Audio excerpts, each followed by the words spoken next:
Hello, everybody. Welcome back to another episode of Cram Jam. My name is Jack, also known as Peebus. My name is Chris, also known as Erikai. Lol. And I'm Anthony, otherwise known as Lamp. Yes, that is right, folks. We're still on the search for Marcus, And Big Bunga. our fourth member. We did get a lead. Give me a moment while I think about it. I gotta remember. Jack's really gotta think back on the lead that he got. But maybe Anthony, can you refresh his memory? Also, on the I want to lead? actually real quick before we get to that, I want to apologize that we missed last week's episode. I was supposed to make a post about it, then I forgot, and I thought too late now, so I just didn't.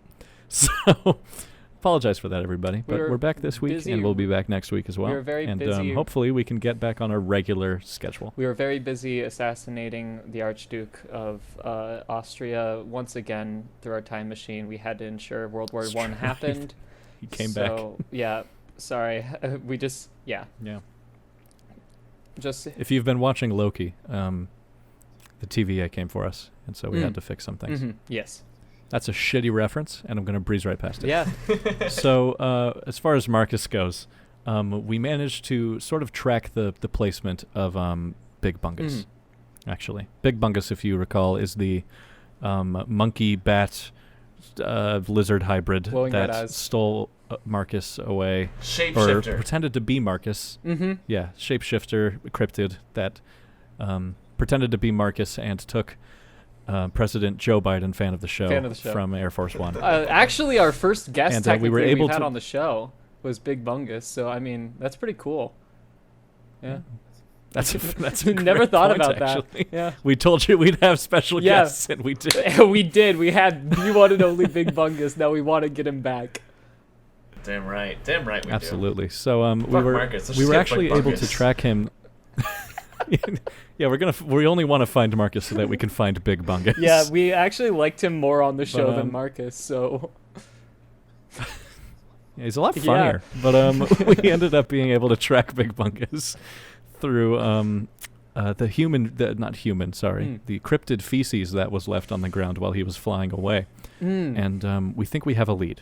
Anthony's we think we very found him good somewhere with in the woods of Washington State. So we are going to be traveling up there soon to see if we can find the biggest bungus of them all, Marcus Russell. He really is the biggest bungus. Alrighty. Hey, Jack, what episode is it today? You might be... Today, it's episode 23. What? And, you might be wondering why this episode is just called the number 23. It's not another joke like with our 20th episode. This is actually a movie review episode. Woo! A review of the film The Number 23, starring Jim Carrey, directed Best movie of all time. by Joel Schumacher. Absolutely. Anthony's going to take the reins on this one a little bit. This is kind of his favorite movie in the world. He loves no other movie more than this one. And I'm just going to give a quick plot synopsis, give some box office numbers, and then a review to set the tone. So, The Number 23 is a 2007 American thriller film written by Fernley Phillips, great name, and directed by Joel Schumacher, who you may know from Batman Forever and Batman and Robin. Two great films. Well, while we're talking about Jim Carrey stars Batman as Forever, a man. Did you know that they're thinking about releasing a longer version of Batman Forever? Why would they do that? That I don't seems know, but I'm unnecessary. excited for it because you might hate me for this, but Batman Forever is my favorite Batman movie. You're an idiot. And Anthony's tastes just wrong. I'm so sorry. Anthony's tastes have already been invalidated, and now we're gonna listen to him talk about his favorite movie for an hour, Jack. What are you doing, bringing me here? I refuse. What restaurant have you brought me to refuse today? to be nice about that opinion. Yeah, no. Listen. The Riddler is my favorite Batman. This is my favorite villain of all time, and he stars in that movie, and that is why I love that movie. Also, it's Jim Carrey, and I love Jim Carrey to death. Listen, that Riddler works for that movie. And that but movie alone. That Riddler is nothing like any other Riddler that has ever existed. I know. But it's my first introduction and sometimes into the that's a Riddler. good thing. Yeah. enough. Especially in DC, like, are you kidding me? Nothing's the same in any universe. He also makes a lot of sex jokes in that movie. He does. And I remember loving it when I was 6 years old. That checks Yeah, out. I think Anyway, Jim everything Carrey here stars. everything here is 1-to-1, honestly. Jim Carrey stars as a man who becomes obsessed with the 23 Enigma, which I just realized has its own Wikipedia page. Ah. Yeah. So I'll come back to that. Once he reads about it in a strange book that seemingly mirrors his own life. The film was released in the United States on February 23rd. Let me start that over. February 23rd, 2007. This is the second film to pair director Joel Schumacher and actor Jim Carrey. The first, of course, being Batman Forever. So this movie was made for $30 million, and that's how much it cost to make this film. And it grossed overall in its theatrical run worldwide $77 million, which you might think is okay. But a lot of films, you double the budget for marketing. Granted, this film was not marketed well or often, so I don't know how true that is in this case. But yeah, so it's an okay turnout. It has an 8% on Rotten Tomatoes. Mm-hmm. And the review that is listed here on Wikipedia says, Jim Carrey has been sharp in a number of non-comedic roles, but this lurid, overheated, and self-serious potboiler is not one of them. The number 23 is clumsy, unengaging, and mostly confusing. So, with that, Anthony, what do you think about this movie? While we're on the subject of reviews, I'd like to not just give the Rotten Tomatoes review because I think that's funny, the rating, but it's also 6.4 on IMDb, 2 out of 5 for real views, and 4.5 out of 5 for an audience rating. So which honestly, blew my mind. I thought you were going to say out of 10, and I was going to say, honestly, it's only got glowing reviews from what I'm hearing. What the fuck? That's like, but like a 6.5 on IMDb is not that bad, or whatever you said it was. No, that's pretty good. Well, I mean, it's over average. It's above average. It's probably like an occult classic film, you know, like fucking whatchamacallit. Did you say an occult classic? He did. I did. He did. It praises. I did say occult. Yeah. I think it's just cult classic. No, You're no, absolutely Jack. right. It's not popular with cults. No, Or Jack. the It's in the occult. same genre as the Blair Witch could be. Project. It could It's be. an occult Yeah, classic. it's right up there with the Blair Witch and the Crucible. Yeah, it's a great occult classic. Oh man. Anyways, I'm gonna stop being dumb. Wish me luck. Now to talk about the best movie of all time, the number 23. So as Jack previously stated, Jim Carrey finds this book, the number 23, and he becomes fixated with it. It's very similar. It's like a parallel to his universe. It's very weird, very shocking how everything's so similar. He starts to find that everything in his life, just like it says in the book, matches up with 23. His address, his birthday, which is February 3rd, as he previously mentioned, or how when he was married, or when he met his wife, or all these good things. Everything in his life essentially is just 23, and it's taking control of him, and he's fucking mesmerized by this fact. He's so astonished because not only is it everywhere in his life, but also the author of this book is so similar to it. And I'm going to be spoiling the crap out of this movie. So, spoiler warning. Oh yeah. The movie is not that great, but if you want to watch it, by all means. It's fascinating. It is a fascinating movie. Anthony told me about this movie years ago, like our senior year of high school, like 4 years ago, and immediately it consumed. I didn't even watch it, but it consumed our lives of trying to find the number 23 in places, adding up numbers, searching for the number 23. Specifically, one stays in my brain while I was watching The Suicide Squad in theaters. God. I remember there's like 4 helicopter crashes in that movie, and one of them, the helicopter number painted in white letters on the side, is 23. And I remember that vividly. But I went into watching this film because, again, I never saw it until like a week ago, expecting it to be absolutely terrible. But it was fine. Jack, I want to tell okay. you real quick, the other crazy thing about Suicide Squad is there are also 23 good frames in that entire film. No, sorry, continue. I love that that's like not even a second. Yeah, it's the trailer final incredible. few frames of the credits. The trailer was incredible. The trailer for what? Suicide Number Squad. 23? I thought it was pretty good. Oh, yeah. And then after that movie, I was like, people need to stop using Bohemian Rhapsody. Anyways, true. so he picks up this book, and throughout the movie, he's reading it until the very end, where he gets to chapter 22. But I'll get to that in a minute. And this takes over the course of the entirety of the movie. And now, mind you, his wife found this book for him, and while she was doing something, and like it was a coincidence how she found it, it was like this red paperback just like sticking out, and he could have picked her up, but like he was late for work. It was sitting on a bookshelf face out towards the front door. You never see a bookshelf. Yeah. It's so funny. It's quite frankly so ridiculous. Yeah.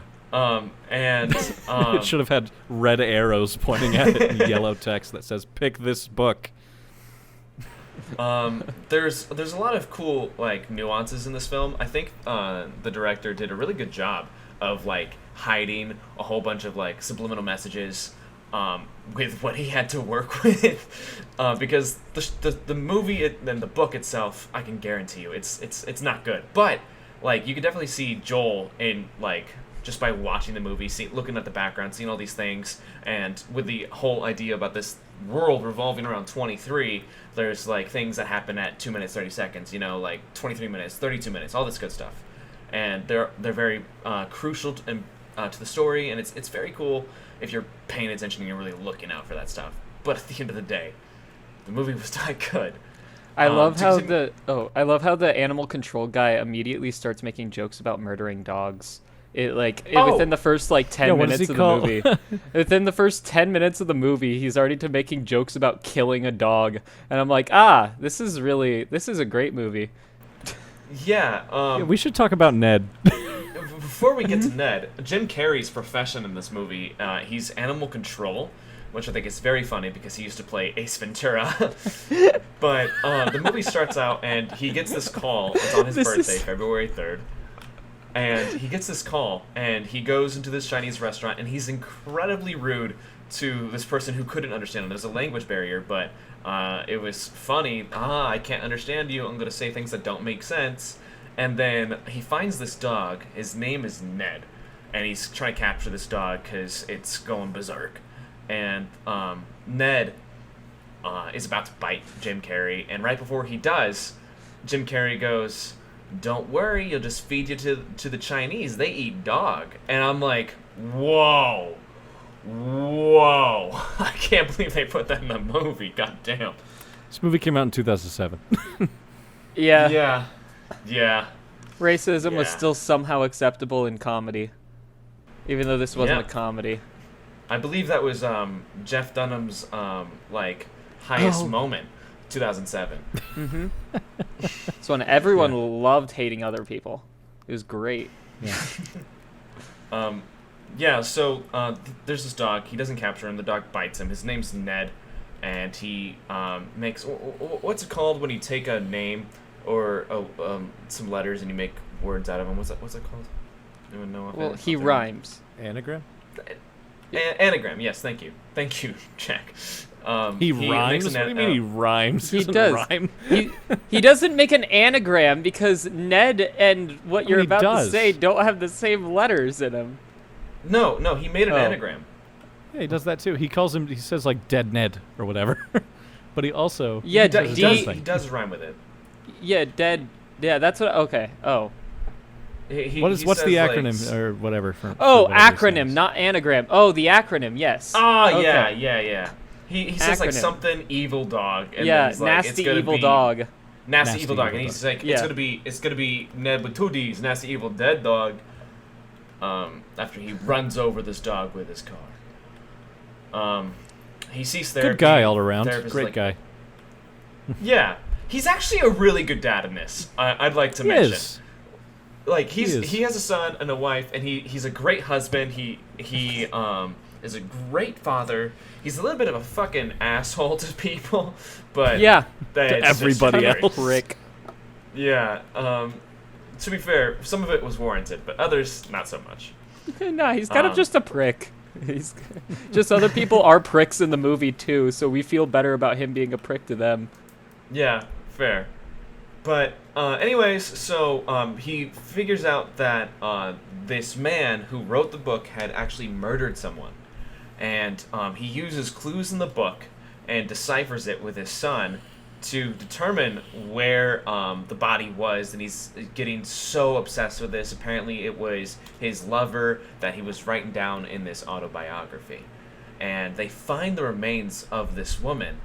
And while this happens, his wife goes to this mental ward because of things that don't even make sense. Not even going to bother explaining it. And she finds that he used to actually go there because he was the one, in fact, who wrote this fucking book. And she hides the remains of the body with his therapist.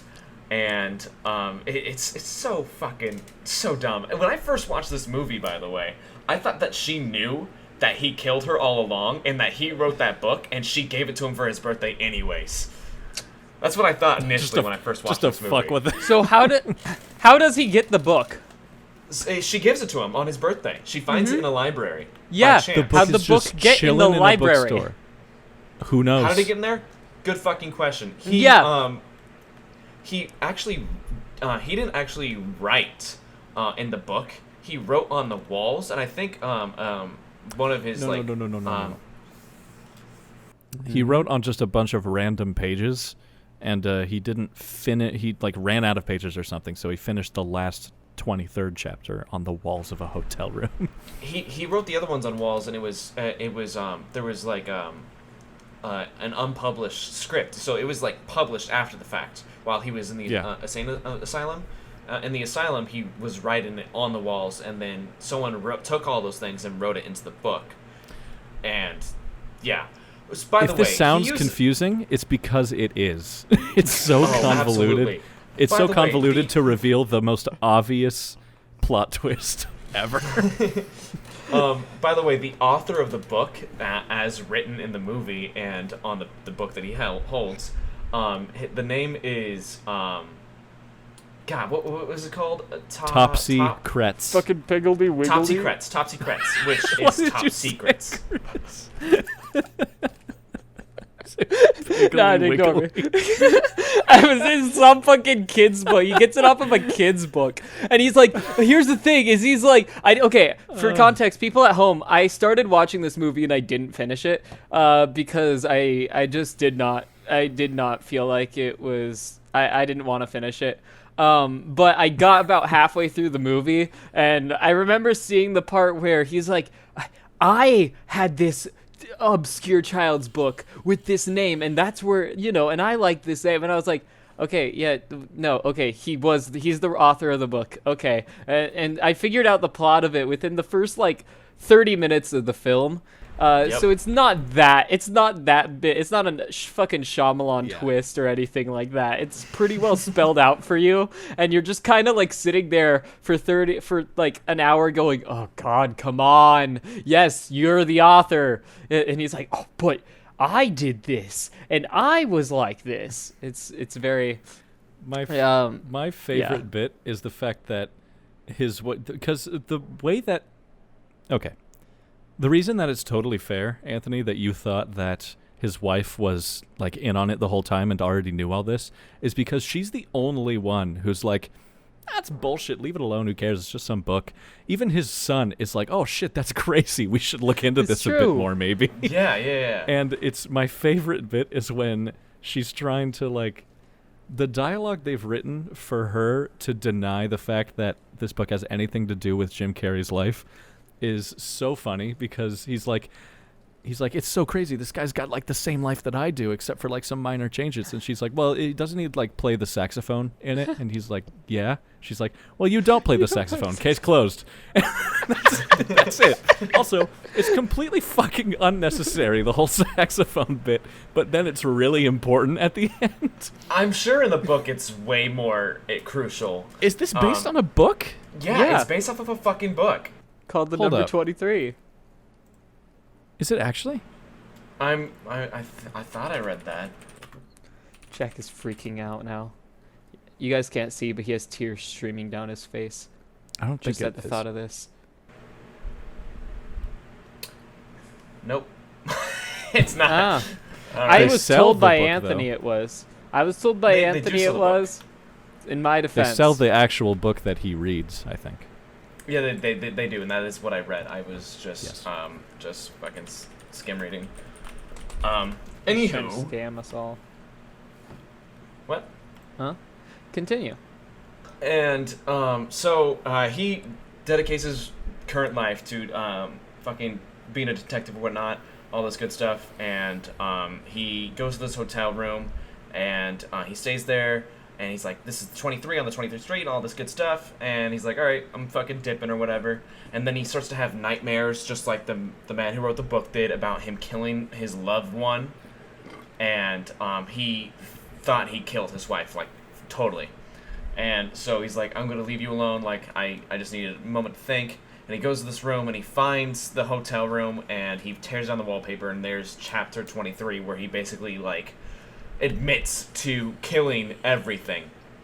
And he's like going insane, and he's breaking down, and his wife confronts him, and he's like, you wrote this book, you planted this in my life, you're twisting my life, like, your surname is pink, the pink is 23 because the color of red is 57, and this is 30, and then it subtracts to 32, backwards is 23, and it's ridiculous as fuck. Everything in this, they mention so many math things. They're like, if this divided by this plus this plus this plus this divided by this minus this times this is 23. Like, oh shit. They're like, oh, 2 divided by 3 is 0.666. That's the devil's number. It is First of all, it's 0.6666666 forever. So Yeah. That's a completely So technically it moot would be point. 667. So it's not even. It's not even just 666. Yeah. It would be rounded to a 7. The last number would always be a 7. And his wife like completely disproves the entire point of this movie anyway, because she's like, yeah, if you start making everything add up to 23, of course it's gonna add up to 23. Exactly. Yeah, even his psychologist was like, if you're looking for it, you're gonna fucking find it.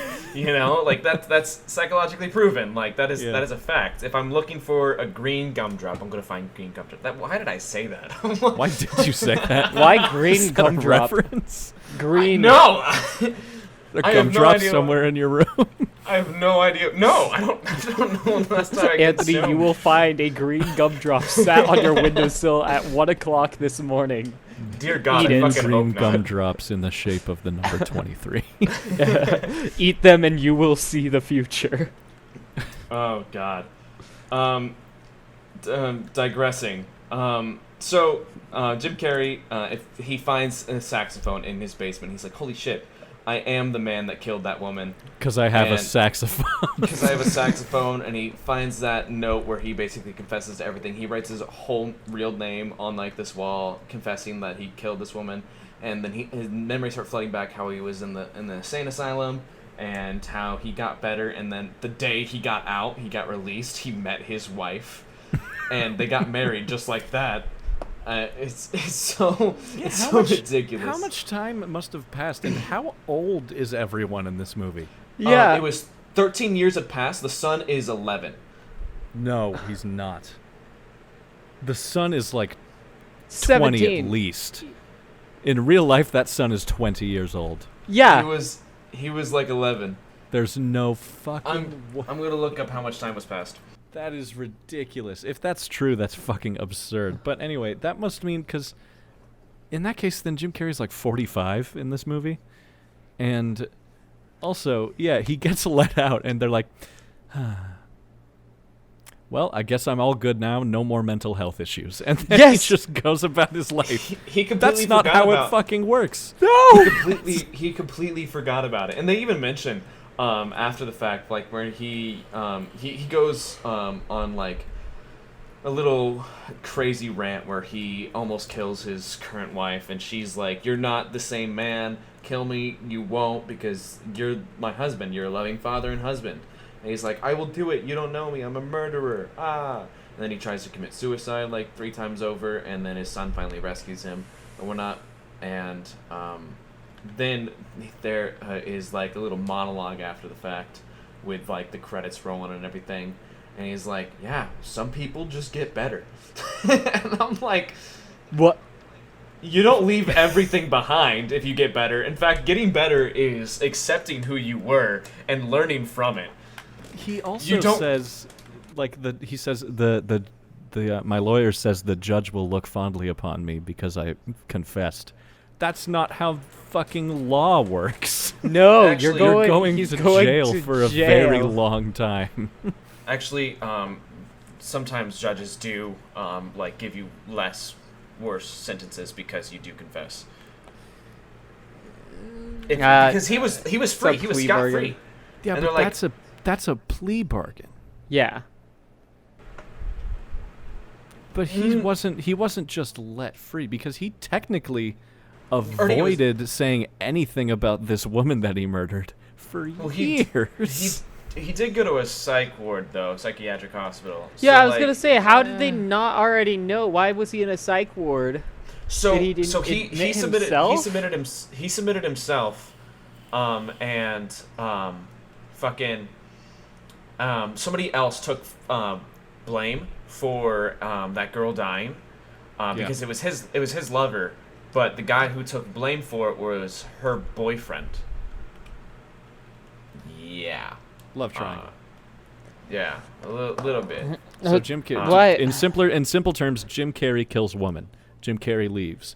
Woman's other boyfriend comes in, sees this, calls the cops. He gets arrested. Yeah. So that's by the what way, happened.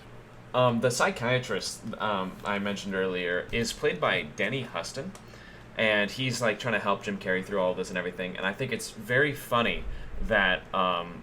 First off, they do talk about the saxophone together. He talks a lot about the sax, and he actually plays a saxophone in real life. And in American Horror Story, he plays the Axe Man. And if you don't know who that is, it was a real murderer, and he went around and he played the saxophone, and the nickname for it being the Axe. And he would kill people, and he went by the name the Axe Man. And I think that is very funny. Can I just say, Anthony tried to tell us this fact beforehand, but I feel like he left out American Horror Story, because he kept just saying it over and over again, and Jack was like, in what? And he was like, in real life. And so then we both thought that this man was an actual serial killer. I said, Jack, can you confirm? Could you? Yeah, that's exactly what you said. Exactly. No! Exactly. No! That's exactly what he said. No, I said he played it. Like, the X-Men was a real person, but he played it, is what I said. But you never said American Horror Story, and we were asking what it was in, and you said in real life, and we were like, this is not what? Important. But yeah, I just had to finally, because I just realized what he was talking about now, and I had to bring it up. Sorry. All right, whatever. Anyways, so I thought that was pretty interesting. I also wanted to mention that Joel Schumacher, he died on June 22nd of 2020. God rest his soul. But if you take 2020 and divide it by 622, then it's 3.2. 23 backwards. Why are you dividing it by 622? Fucking June 2022. That's actually 622. really fascinating. Thank you. I thought you said there was no way to. I was really excited about that fact. And then I laughed after the fact, and I said, I've got something funny. And that was that. Damn. I see. I'm a little disappointed. I would have loved if the man's death could not be added up to 23 whatsoever. That would be funny. I thought it was funny. I thought it was funny that he died a day before the 23rd. Yeah, he died the 22nd.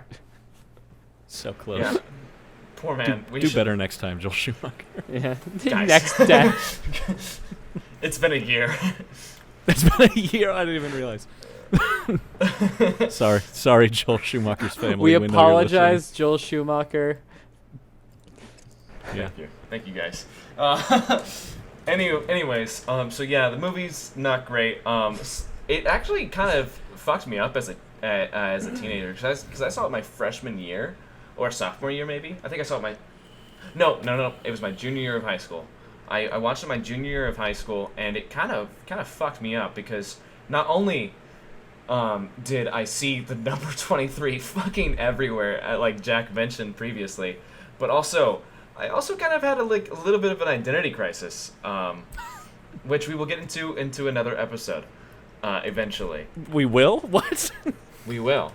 Okay.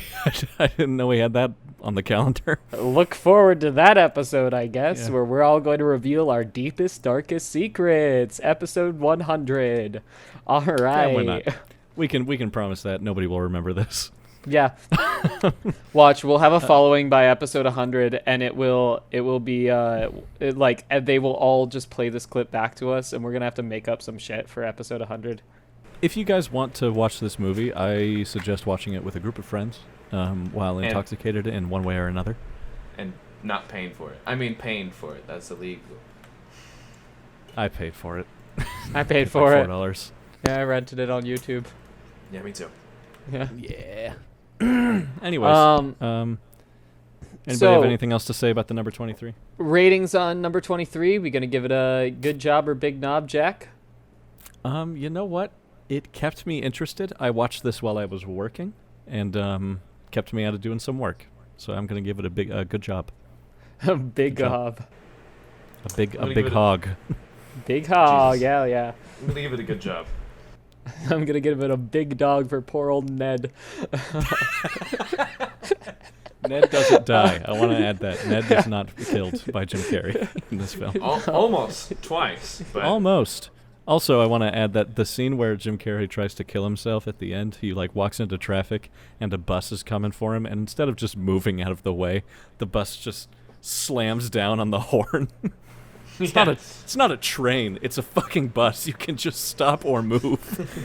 It's really fucking funny. But the bus had the number 23 on it, and Ned was there, and apparently he's the guardian of the dead, which you would understand if you watched the movie. Yeah, watch the movie. Yeah, What? Ned the dog. All right, Ned the English because bulldog. Ned is the guardian of the dead, and that just came out of fucking left field. I'm giving this a big knob because I, as opposed to Jack, tried watching this while at work, and I love slow burns. I can go with a slow burn.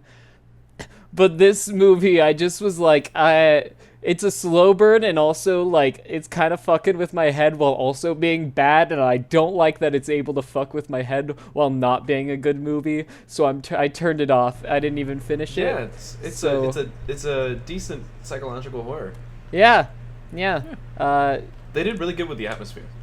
Still giving it that big knob, though, from me, so it got a 2-1. That's fair. Yeah, absolutely.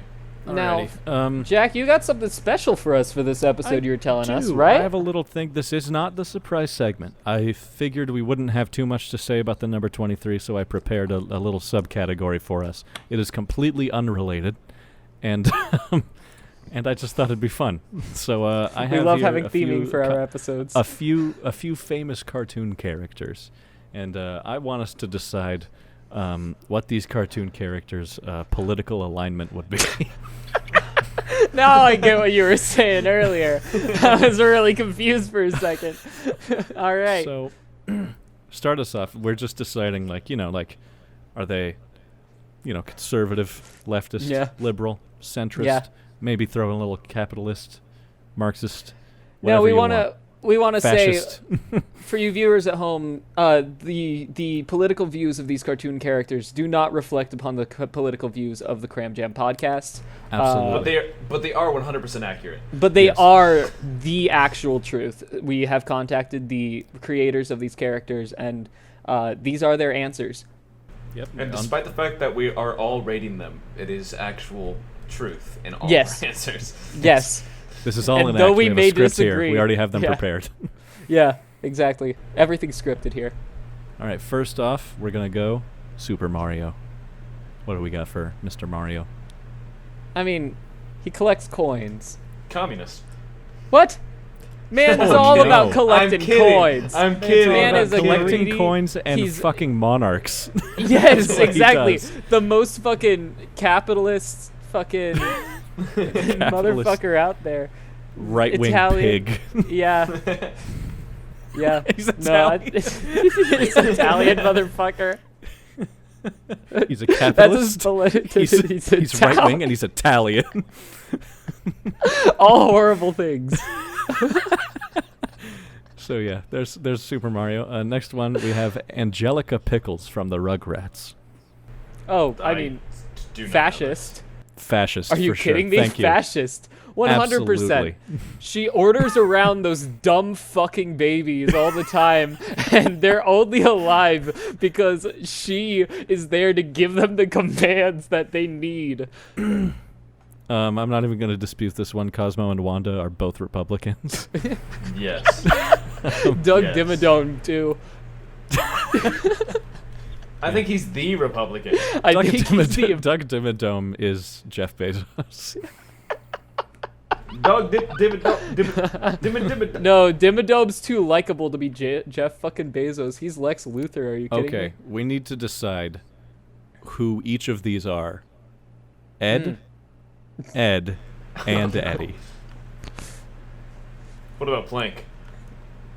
We'll get into Plank. Plank Plank has is some an really anarchist. controversial. Yeah, Plank has some really fucking controversial views that we're not Yeah. getting onto in the podcast today. He has said some horrible things, so we can't really talk about Plank.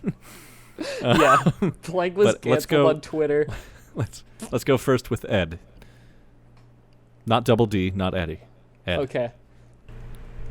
I think Which Ed one's is the shortest one. He's the palest one with 3 hairs. Okay. He's the douchebag. So I'm gonna say Ed very much to me is like a frat kid. Yeah. I'd So, say Libertarian. Really? Yeah, libertarian. You know who else is libertarian? Or claims to be libertarian? Ben Shapiro. No. Yeah, I'd say Ed and Ben Shapiro have a lot in alignment. So yeah, I'd say that checks out. They look the same. They act the same. Okay. Double D. He's the scared Well, I one mean, with the beanie. That's the double D for you. Democrat. Are you kidding me? Yeah. The He's definitely a scared one with the liberal. beanie. Yeah.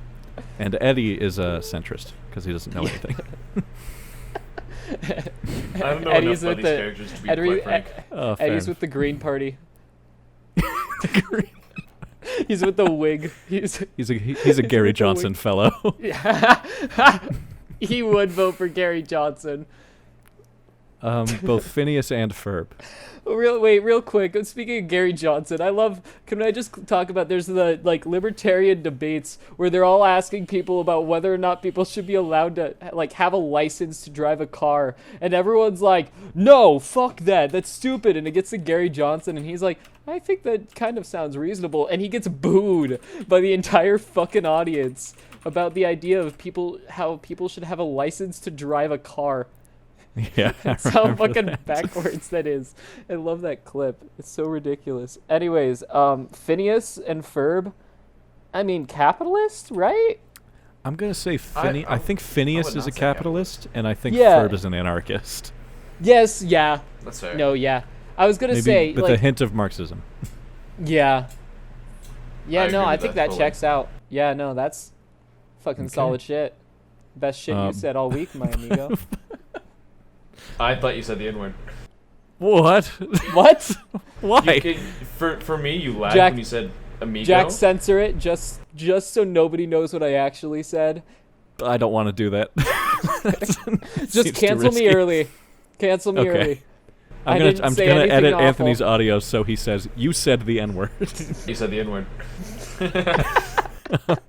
Next up, we got Bobby Hill. Bobby Hill can't vote. Not allowed to. We're moving past Bobby Hill.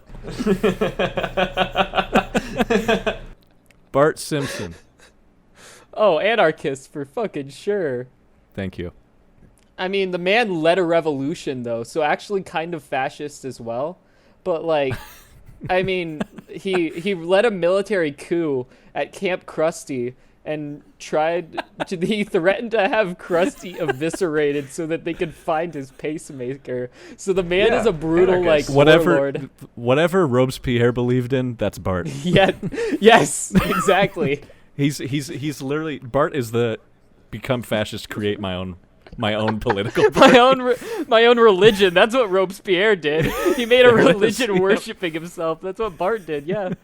Perfect. That's Bart. He named it Camp Bart. You're right. Holy shit. Mordecai and Rigby, their Green Party. I will not argue with that. Eric Cartman. He's very open about his political views on the show, I believe. That is true. That being said, definitely a communist for sure. Finn the human and Jake the dog. I think they vary slightly. One of them's a commie. I know that for a fact. It's Jake. Yeah.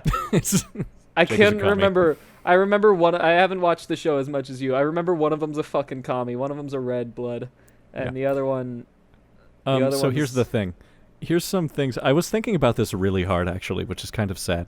But they live in sort of like the no man's land of Ooh, where there's no kingdom directly dictating their land.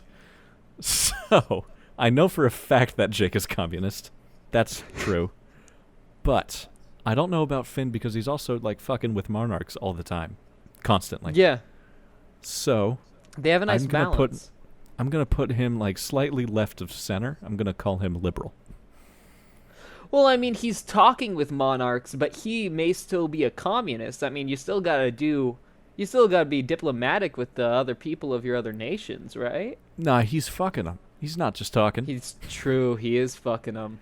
He has a lifelong crush with Princess Bubblegum, and he actually dates the Flame Princess. That's true. And then goes around kissing literally everyone.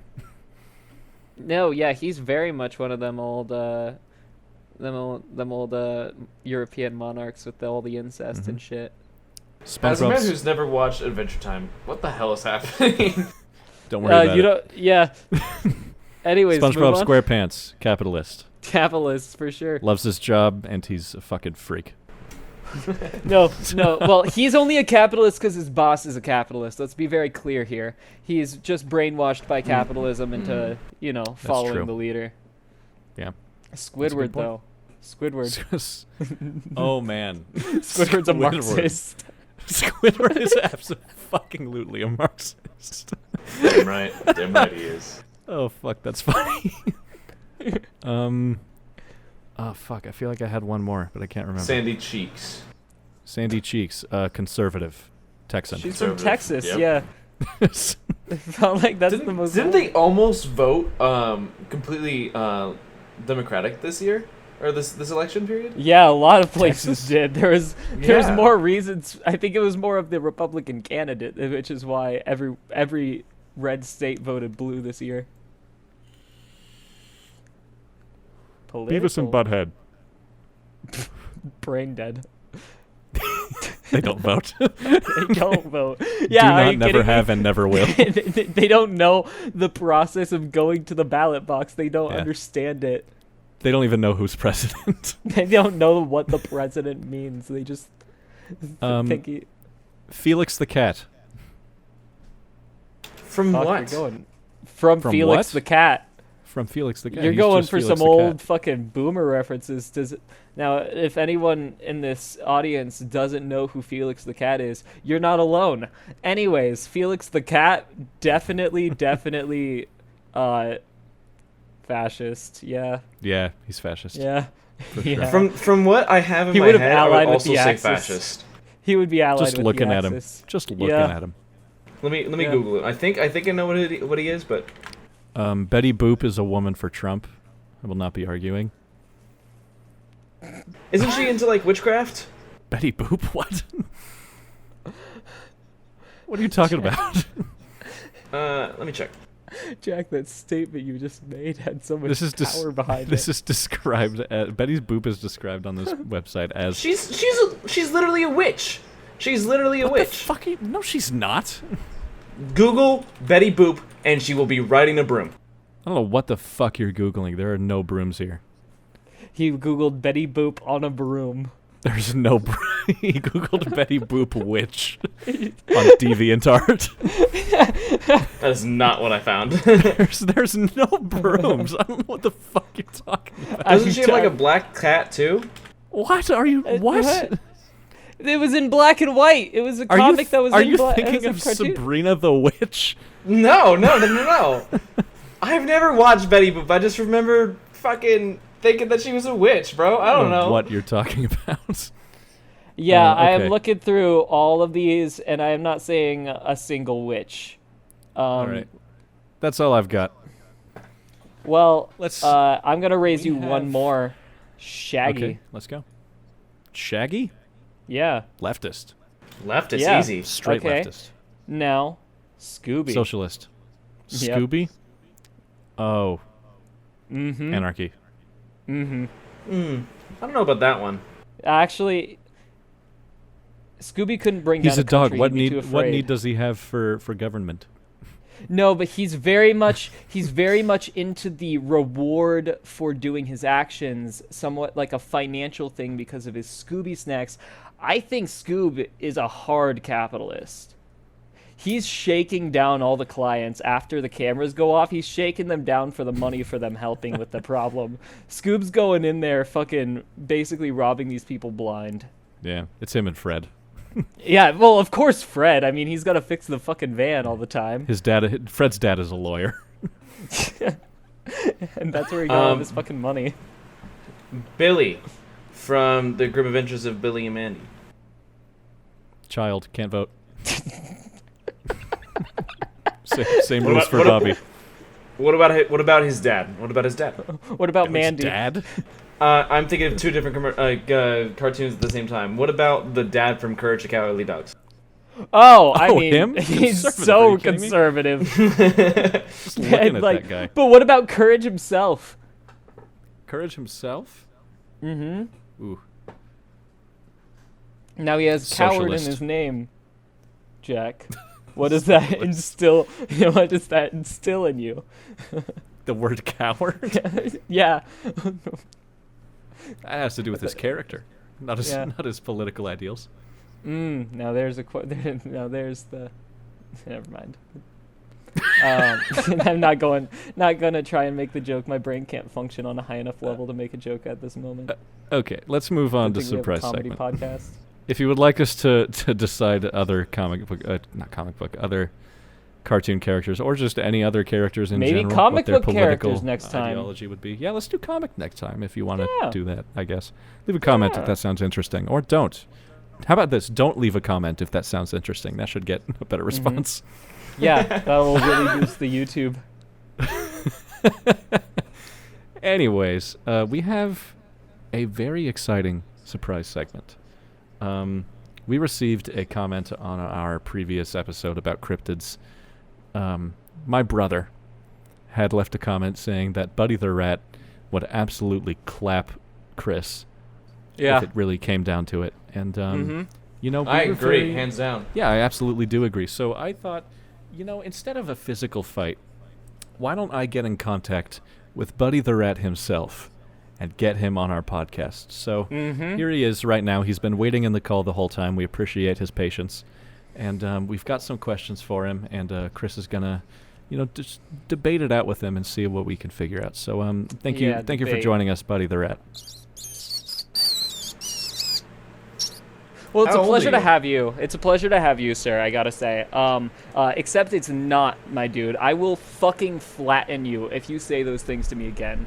I swear to Whoa. God. Whoa, I hold swear on. to God. Let's slow down. Let's slow down. We have a new guest. Let's treat him with hospitality here. Okay, this is our second guest on the podcast officially. After having Big Bungus, we have now had Buddy the Rat.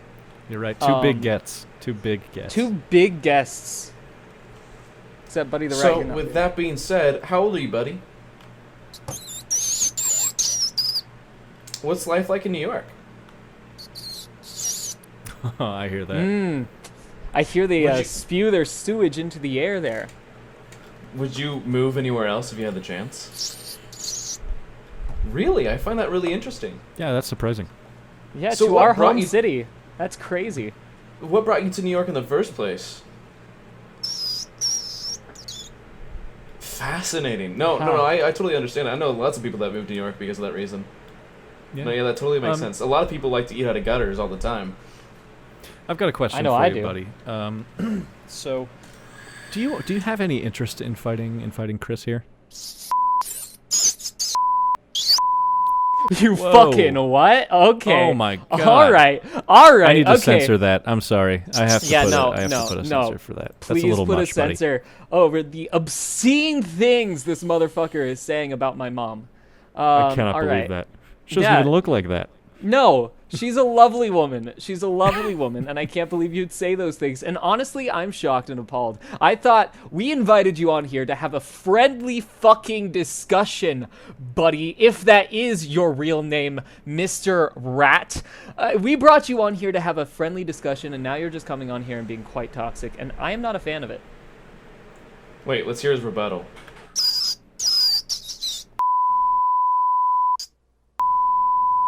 Okay. Whoa. Oh, fucking gay. All I right. did not expect. All I did right. not expect this. I have to Yeah, no. apologize to our Damn. listeners. No. I did not expect Buddy the Rat to be so vulgar and offensive. I'm sorry. I'm removing him from the call. And anti-Semitic is really unfortunate.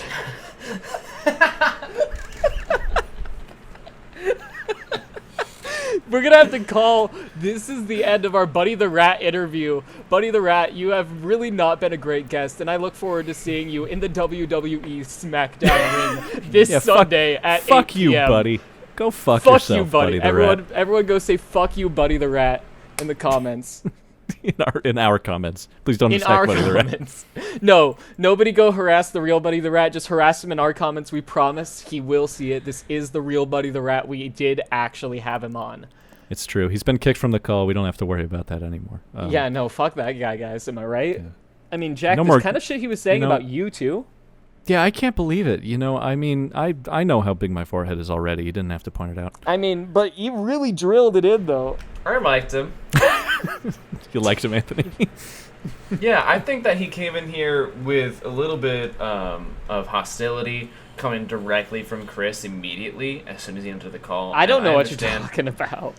I understand Yeah. why he reacted in such a way. Also, with the things that he heard you say previously about him, I don't think that he was coming on here ready to have a friendly conversation. I think he was ready to pummel Yeah. the pounce, you feel? Okay, Anthony, are you okay, forgetting well- the part where we said that he was anti-Semitic? Nope. Oh, my God. All right, that's the end of the episode, everyone. thanks. This has Thanks been for listening. episode 23. Thank you guys for listening. We'll be back next week with another episode. I swear About- we'll about actually the do number it. 20. Yeah.